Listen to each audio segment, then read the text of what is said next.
I Have a Dream, speech by Dr. Martin Luther King Jr. I am happy to join with you today in what will go down in history as the greatest demonstration for freedom in the history of our nation.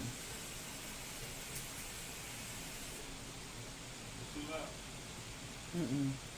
50 years ago, a great American in whose symbolic shadow we stand today signed the Emancipation Proclamation. The momentous decree came as a great beacon of light of hope to millions of Negro slaves who have been seared in the flames of withering injustice. It came as a joyous day to end the long night of their captivity.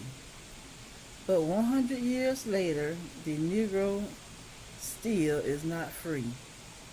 100 years later, the life of the Negro is still sadly crippled by the manacles of segregation and the chains of discrimination. 100 years later, the Negro lives on a lonely island of poverty in the midst of a vast ocean of material prosperity. 100 years later, the Negro is still languishing in the corners of American society and finds himself in exile in his own land. So we have come here today to dramatize a shameful condition. In a sense, we have come to our nation's capital to cash a check. When the architects of our republic wrote the magnificent words of the Constitution and the Declaration of Independence, they were signing a promissory note to which every American was to fall heir. This note was a promise that all men, yes, black men as well as white men, would be guaranteed the unalienable rights of liberty, life, and the pursuit of happiness. It is obvious that America has defaulted on this promissory note insofar as her citizens of color are concerned. Instead of honoring this sacred obligation, America has given the Negro people a bad check, a check which has come back marked insufficient funds. But we refuse to believe that the Bank of Justice is corrupt. We refuse to believe that there are insufficient funds in the great vaults of opportunity of this nation. So we have come to cash this check, a check that will give us upon demand the riches of freedom and security of justice. We have also come to hollow spot to remind America of the fierce urgency of now. This is no time to engage in luxury of cooling off or to take the tranquilizing drug of gradualism. Now is the time to make the real promises of democracy. Now is the time to rise from the dark and desolate valley of segregation to sunlit path of racial justice. Now is the time to lift our nation from the quicksands of injustice to the solid rock of brotherhood. Now is the time to make justice a reality for all God's children. It will be fatal for the nation to overlook the urgency of the moment. This sweltering summer of the Negro's legitimate discontent will not pass until there is an invigorating autumn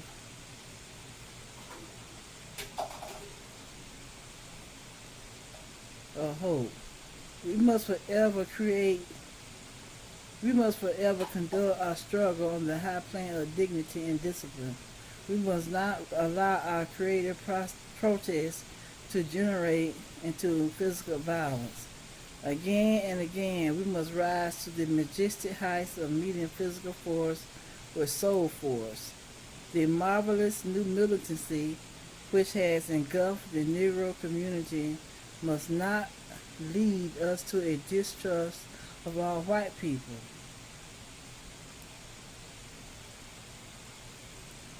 For many of our white brothers as evidenced by their presence here today, have come to realize that their destiny is tied up with our destiny. They have come to realize that their freedom is strictly bound to our freedom. We cannot walk alone. As we walk, we must make the pledge that we shall always march ahead. We cannot turn back. There are those who are asking devotees of civil rights, when will you be satisfied? We can never be satisfied as long as a Negro is the victim of the unspeakable horrors of police brutality.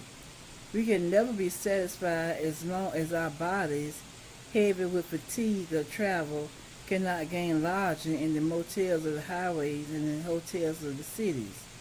We cannot be satisfied as long as the Negro's basic mobility is from a smaller ghetto to a larger one. We can never be satisfied as long as our children are stripped of their selfhood and robbed of their dignity by signs stating for whites only. We cannot be satisfied as long as Negro in Mississippi cannot vote and a Negro in New York believes he has nothing for which to vote. No, we are not satisfied and we will not be satisfied until justice rolls down like waters and righteousness like a mighty stream. I am not unmindful that some of you have come here out of great trials and tribulations. Some of you have come fresh from narrow jail cells. Some of you have come from areas where your quest for freedom left you battered by the storms of persecution and staggered by the winds of police brutality. You have been the veterans of creating suffering. Continue to work with the faith that unearned suffering is redemptive. Go back to Mississippi. Go back to Alabama. Go back to South Carolina. Go back to Georgia. Go back to Louisiana. Go back to the slums and ghettos of our northern cities, knowing that somehow this situation can and will be changed. Let us not wallow in the valley of despair. I say to you today, my friends, so even though we face the difficulties of tomorrow, and I still have a dream. It is a dream deeply rooted in the American dream. I have a dream that one day this nation will rise up and live out the true meaning of its creed. We hold these truths to be self-evident that all men are created equal. I have a dream that one day on the red hills of Georgia, the sons of former slaves and the sons of former slave owners will be able to sit down at the table of brotherhood.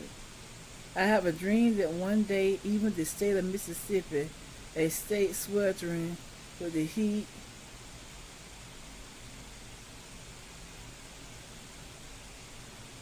I have a dream today. I have a dream today. I have a dream that one day every valley shall be exalted, every hill and mountainside shall be made low. The rough places will be made plain, and the crooked places will be made straight, and the glory of the Lord shall be revealed, and all flesh shall see it together. This is our hope. This is the faith that I go back to the South with. For this faith we will be able to hew out the mountain of despair, a stone of hope. For this faith we will be able to transform the jangling discords of our nation into a beautiful symphony of brotherhood. For this faith we will be able to work together, to pray together, to struggle together, to go to jail together, to stand up for the freedom together, knowing that we will be free one day. This will be the day when all of God's children will be able to see with new meaning. My country, 'tis of thee, sweet land of liberty. Of thee I sing. Land where my fathers died, land of the pilgrim's pride, for every mountainside let freedom ring. And if America is to be a great nation, this must become true. So let freedom ring from the prestigious hilltops of New Hampshire. Let freedom ring from the mighty mountains of New York. Let freedom ring from the heightens of Elements of Pennsylvania.